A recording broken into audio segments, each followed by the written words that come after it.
অনেক অনেক আগে মানুষের হাঁটা চলা ছিল হাত পা ভর দিয়ে, ঠিক এমন করে, আর সব চারপাহি প্রাণী চলে। তখন মানুষের গতি ছিল খরগোশ, চিতা কিংবা গন্ডারের থেকেও দ্রুত।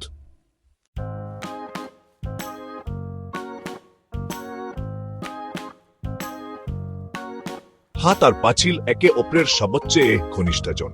তাদের গাঁটে গাঁটে ছিল মিল, কান্ধ আর নিতম, কনুই আর হাঁটু, গডালি আর কাবজি, আর পায়ের পাতার মতো হাতের তালুতেও ছিল 5টি আঙুল কিংবা তার মতো কোনো কিছু। সব কাঠির শেষে ছিল নখ।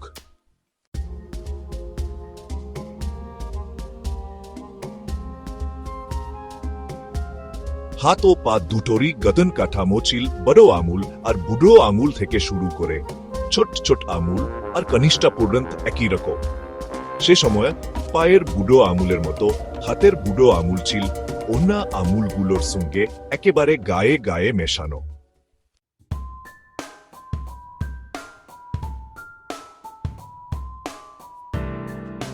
তখন হাত আর পা একে অপরকে ডাকত, আমরা তো প্রথম কাজিন। যখন চলাফেরার প্রয়োজন হতো, তারা একে অপরকে সহায়তা করে শরীরকে নিয়ে হাঁটে, দোকানে, গাছের ওপরে কিংবা পাহাড়ের নিচে সে হেখানে যেতে চায়, শেষবাব জায়গায়া।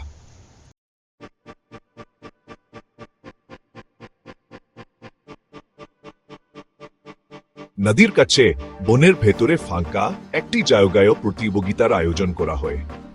এহেতু দুটি আঙ্গ নিজেদের মধ্যে লড়াইয়ে জড়িয়ে পড়া, তাই এ সময়ে শরীরে অবাক করার মতো কোনো বিপদ কিংবা অন্য কোনো কিছু যদি ঘটে আয়ু, এ কারণে সব কাটি অঙ্গ সর্বোচ্চ সতর্কতা অবলম্বন করে। ছোটখাটো কোনো বিপদ যাতে এড়িয়ে না যেতে পারে, তাই চোখ তার দৃষ্টি আশপাশের দূর দূর অবগি ছড়িয়ে দেয়। দূর থেকে কঠিনতম শব্দটিও শোনার জন্য কান টান টান হায়ে দাঁড়া।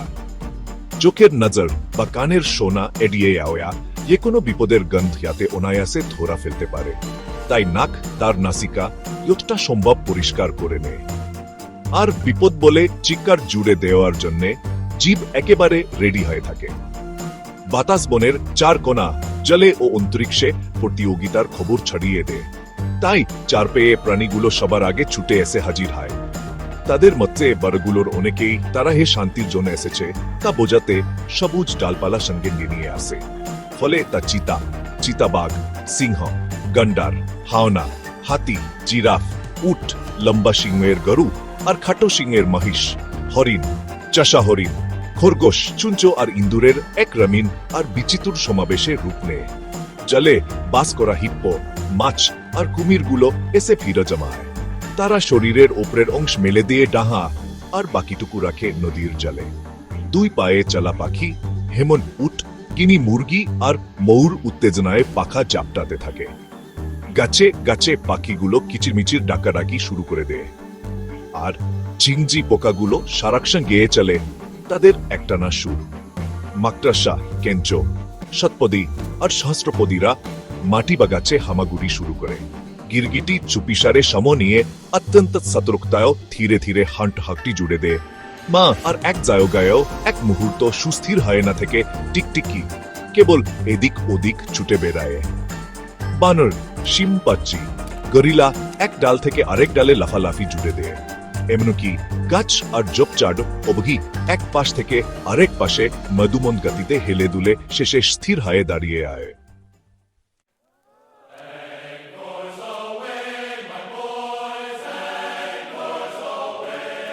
মুখ একটা গান দিয়ে প্রতিযোগিতার সূচনা করে, মোরা সুখী হাতে এটা করি, মোরা সুখী হাতে এটা করি, মোরা সুখী হাতে এটা করি, কারণ একই প্রকৃতি থেকে মোরা এসেছি সবাই।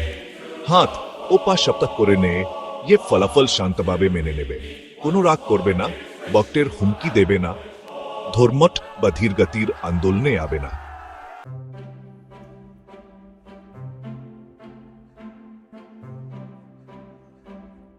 হাত দুটি মাটিতে একটি কাঠের টুকরা ছুড়ে দিয়ে প্রথম চ্যালেঞ্জ দেয়। এবার বা বা ডান পায়ের অথবা দুটি একসঙ্গে মিলে সেই কাঠের টুকরাটি মাটি থেকে তুলে ও ছুড়ে দিতে হবে। এ চ্যালেঞ্জে জেতার জন্য প্রতিযোগিতার যে কোনো সময়ে দুই পা পরামর্শ করতে এবং তাদের আঙুলগুলোকে একসঙ্গে বা আলাদাভাবে এ কোনোভাবে ব্যবহার করতে পারবে। তারা সেটা একবার উল্টে দেওয়ার চেষ্টা করে, একবার ধাক্কা দিয়েও, এভাবে সব রকম কৌশলে চেষ্টা চালায়, কিন্তু ঠিকঠাকভাবে সেটা তুলতে পারে না। নাড়ানোর কথা বলতে হয় যে তারা লাথি মেরে সেটাকে কয়েক ইঞ্চি দূরে সরাতে পারে কেবল।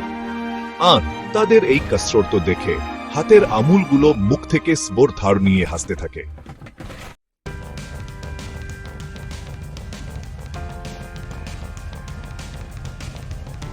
ছলেচকারী হাত এন কোন সুন্দর প্রতিযোগিতায় অংশ নিচ্ছে, এমনভাবে সবার সামনে নিজেদের হাজির করে তাদের চিপুচিপে গড়ানের ঝলক দেখায়। তারপর বিভিন্ন ভঙ্গিতে একটু হায়ে কাঠের টুকরাটি তুলে নেয়, তারপর সেটা দূরে জঙ্গলের ভেতরে ছুটে মারে। আর তাদের এনাপুন্দ দেখে প্রতিযোগী দর্শকেরা একসঙ্গে মুখ ধায়ে প্রশংসা করে।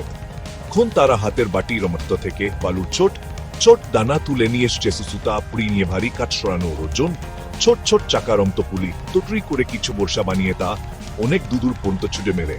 আর নাপুপুদ দেখায় পায়ের আঙুলগুলো বনপুন্দ দেখানো কেবল কল্পনায় ইসম্ভবা, বা কেবল তাই বসে বসে তাদের স্লিম কাজিনদের নিপুণতা আর নড়াচড়ার এই সমারু দেখে অবাক হয়ে তাকিয়ে থাকে দর্শকদের হাতগুলো করতালিতে বজ্রদুব্বনিরমতো আওয়াজ তুলে প্রতিযোগী হাত দুটির প্রশংসা করে তাদের প্রতিসংহতি জানায়। তাপাগুলো রমনেনে বেদুনা উত্তভাবে নেনে দে তো বেতারা হারামানা লুক নয়, তাই চোখে মুখে বিমর্ষে ভাবনি বা শেথা কলেও।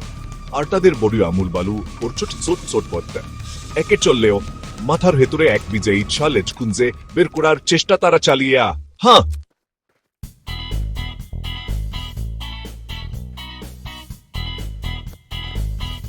শেষে পা ও তার আমুলগুলোর ছলেচ ছুড়ে দেওয়ার পালা এলে তারা বলে তাদের ছলেচটা খুবই সহজ, পুরো দেহকে বত্তের এক প্রান্ত থেকে অন্য প্রান্তে অববি হাতগুলোর বহন করে নিয়ে যেতে হবে। তা শুনে অহংকারী আমুলগুলো মনে মনে ভাবে, হ্যাঁ কি স্টুপিড ছলেচ। তাই হাত ছলেচ মোকাবিলা শুরু করার ফলে দর্শকটা দেখার মতো হয়ে দাঁড়ায়, কারণ শরীরের সবকিছুই ইয়েন উল্টে আয়।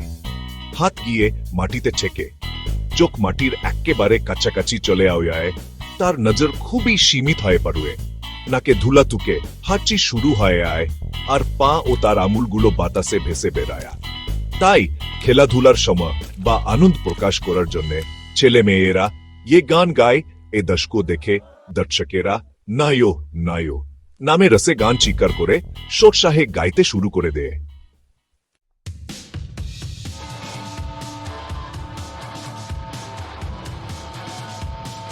তবে সবার নজর থাকে হাত ও তার বাহুগুলোর পানে। তারা এই কিছুক্ষণ আগে অসাধারণ সব নাপুন্দ দেখিয়েছে ঠিকই, তবে এখন এক কাজ উচিত চাকাবে এগোতে পারে না, বরং কদম এগিয়েই হাতগুলো এন্ট্রোনায়ক কেন্দ্রে হচ্ছে, বাহুগুলো কাঁপতে কাঁপতে দোল খায়। শেষে দেহটা কেমাটিতে ফেলে দেয়, কিছুক্ষণ বিশ্রাম নিয়ে তারপর আরেকবার চেষ্টা চালায়। এবার তারা মাটিকে ভালোভাবে আগড়ে তোরার জন্য আঙুলগুলো ছাড়িয়ে দিতে চায়, কিন্তু দুই হাতের দুই বুড়ো আঙুলিকে বল ছড়াতে পারে।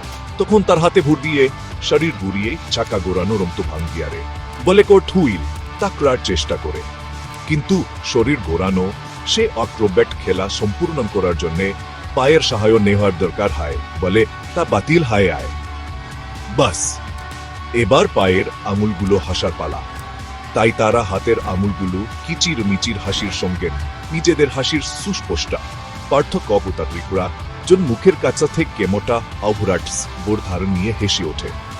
তাজচিলজের এই স্বর শুনে হাতগুলো খুবরে গিয়ে এবং তারা স্ট্রিটের কাকে বহন করার জন্য একবার শেষের চেষ্টা চালায়, কিন্তু তারা এক কদমও এগোতে পারে না। তাই কল্যান্ত হয় হাত ও তার আঙুলগুলো হাল ছেড়ে দে।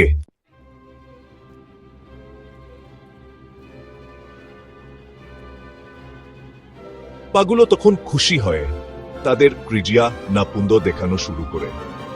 তারা প্রথমে এক জায়গায় দাঁড়িয়ে দাপড়ের প্রস্তুতির ভঙ্গি নেয়, তারপর ধীরে দাঁড়ায়, আবার ছুটে চলে, কয়েকটি হাই জাম্প ও লং জাম্প দেখায়, তবে একবারের জন্য শরীরটাকে মাটিতে পড়তে দেয় না। দর্শকদের সব পা তখন মাটিতে চাপড় দিয়ে সমর্থন জানায় ও সংহতি প্রকাশ করে। হাতগুলো তাদের সুবিধামতো সময়ে এ ধরনের আখেল এয়াডে সুলভ আচরণ শুরু করেছিল, তা ভুলে গিয়ে এবার নিজেদের উচ্চতে তুলে ধরে প্রতিবাদ জানায়।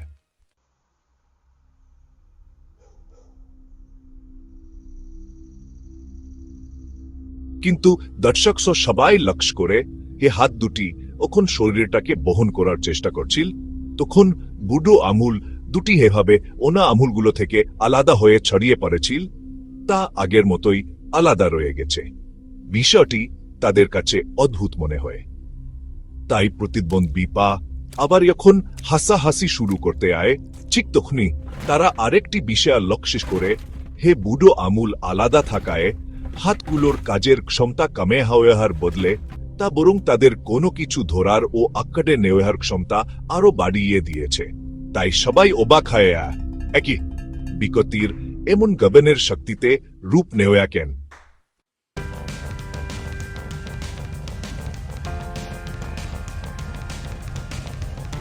ঠিক এমন হাত ও পায়ের 5টি করে আঙুল, তেমনি এ ছলে যে কে বিজয়ী তা ঠিক করতে বিভিন্ন অঙ্গের মধ্যে 5 দিন ধরে বিতর্ক চলে। কিন্তু অনেক চেষ্টা করেও তারা কোনো একক বিজয়ীর নাম ঘোষণা করতে পারে না, কারণ প্রতিটি অঙ্গেই তাদের নিজ নিজ কাজে সেরা, আর একটিও অন্যদের ছাড়া চলতে পারে না। তখন শুরু হয় দার্শনিক ভাবনার এক পর্ব, দেহা মূল্য কি? সবাই এই প্রশ্ন তোলে। ফলে অঙ্গগুলো বুঝতে পারে দেহা মানেই তাদের সবার মিলিত রূপ, তারা একে অপরের সঙ্গে গভীরভাবে জড়ানো। তাই সবাই এতে ঠিকমতো কাজ করতে পারে, এজন্যে প্রতিটি অঙ্গকে ঠিকঠাক মতো কাজ করতে হয়। তবে ভবিষ্যতে এতে এমন প্রতিযোগিতার মুখোমুখি না হতে হয় এবং এক অঙ্গ অন্য অঙ্গের পথে বাধা না হয় দান্ডা।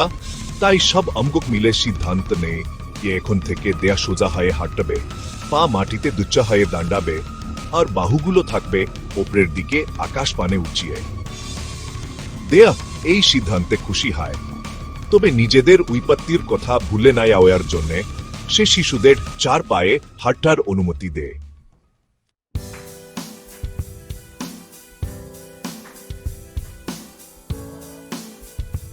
তারা কাজ ভাগ করে নেয়, এমন পা দেহকে বহন করবে, কিন্তু গন্তব্যে পৌঁছানোর পর কোনো কিছু তাড়াতাড়ি করার বা কোনো যন্ত্র ধরে রাখার কাজ তার সবকিছু করবে হাত। যখন পা ও পায়ের পাতাগুলো ভার বহনের মতো কঠিন কাজে নিয়োজিত থাকবে, তখন হাত সামনে বাড়িয়ে তাদের দক্ষতা ব্যবহার করে পরিবেশের সঙ্গে নিজেদের মানিয়ে নেবে আর খাবার দাবার মুখ অবহি পুছে দেওয়া নিশ্চিত করবে। মুখ বা আরো পরিষ্কার করে বলতে হয়, তার দাঁতগুলো খাবার চিবিয়ে গিলতে সাহায্য করে তা গলার ভেতর দিয়ে পেটে পাঠাবে।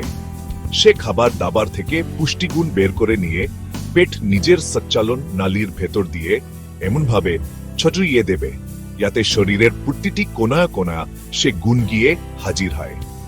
তারপর ব্যবহৃত অংশগুলোকে পেট আবার পাঠাবে তার মল নিষ্কাশন ব্যবস্থায়। সেখান থেকে দেহটা ফেলে দেবে মাটিকে উর্বর করার জন্য খোলা মাঠে বা মাটির নিচে। ফলে যাতে সেই মাটিতে জন্মাবে গাছ, তাতে ধরবে ফল। হাত সেই ফল তুলে নিয়ে মুখে দেবে। হ্যাঁ, এটাই হলো জীবনের চক্র।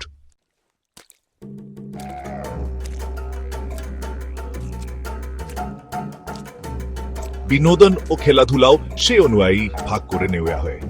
গান গাওয়া, হাসাহাসি করা আর কথা বলার কাজ পায় মুখ। দাঁড়ানো আর ফুটবল হবে মূলত পায়ের জন্য। যদিও দাঁড়ানোর কাজটা পাই করবে, তবে বেসবল ও বাস্কেটবল খেলার দায়িত্ব পড়বে হাতের উপর। অ্যাথলেটিক্সে তো প্রায় পুরো মাটি থাকে পায়ের দখলে। কাজের এই ক্লিয়ার কাট ভাগাভাগির ফলে মানুষের দেহকে এক দুর্দান্ত জম্বুযন্ত্রে পরিণত করে। ফলে তারা কাজ কামের পরিমাণ ও গুণ মানে, এমনকি সবচেয়ে বড় প্রাণীকেও হার মানাতে সক্ষম হয়ে ওঠে। তবে দেহের অঙ্গগুলো বুঝতে পারে এই স্থায়ী ব্যবস্থা তৈরি করা হলো, তা থেকেও নিজের মধ্যে বিরোধ দেখা দিতে পারে। এমন মাথা যেহেতু উপরের দিকে থাকে, তাই সে ভাবতে পারে সে মাটির সঙ্গে লেগে থাকা পায়ের চেয়ে সেরা, অথবা সে প্রভু আর নিচের অঙ্গগুলো শুধুই তার অহীন কর্মচারী। তাই তারা জোর দিয়ে বলে সন্তার দিক থেকে মাথা এবং তার নিচে থাকা যে কোনো অঙ্গ একে অপরের সমান।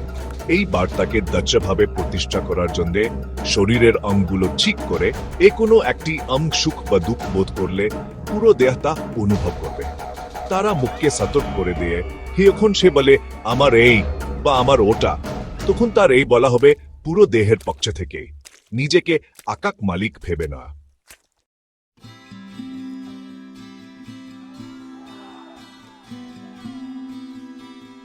শেষে সবাই মিলে তারা গায়, মোদের দেহে কোনো চাকর নেই, মোদের দেহে কোনো চাকর নেই, মোরা একে অপরের সেবা করি, মোরা মোদের জনতা, মোরা একে অপরের সেবা করি, মোরা মোদের জনতা, মোরা একে অপরের সেবা করি। জীব মোদের কণ্ঠস্বর, তুমি মোরে ধরো, মুইও তোমারে ধরি, মোরা গাড়ি এক বাস্তবান দেয়া, তুমি মোরে ধরো, মুইও তোমায় ধরি, মোরা গাড়ি এক বাস্তবান দেয়া। একটা মানি সুন্দর একসঙ্গে মোরা কাজ করি, একটা সুস্থ দেহের জন্য একসঙ্গে মোরা কাজ করি, একটা সুস্থ দেহের জন্য একটাই মোদের শক্তি। এটাই হয় ওঠে সারা দেহের গান। তাই আজ দেহ এই গান গায়। এতে কি বোঝায় আয়? মানুষ ও পশু বা যারা সোজা হয় হাট্টার বিপ্লবকে অস্বীকার করেছে, তাদের মধ্যে পার্থক্য।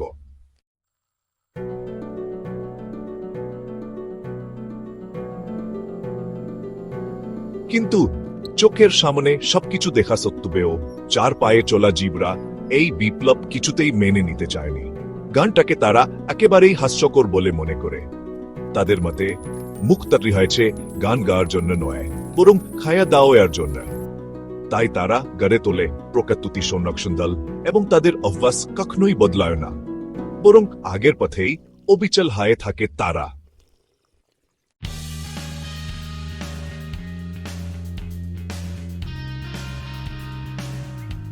তাই যখন মানুষ দেহের অঙ্গগুলো একে অপরের সঙ্গে সম্পর্ক থেকে শিক্ষা নেয়, তখন তারা ভালো করে। কিন্তু যখন তারা দেহ ও মাথাকে দুটি বিরোধী পক্ষ হিসেবে দেখে একটি অন্যটির ওপর আধিপত্য বিস্তারকারী মনে করে, তখনই তারা সোজা হয়ে হাঁটার বিপ্লবকে প্রত্যাখ্যানকারী, তাদের সেই পশু আত্মীয়দের মতো হয়ে ওঠে।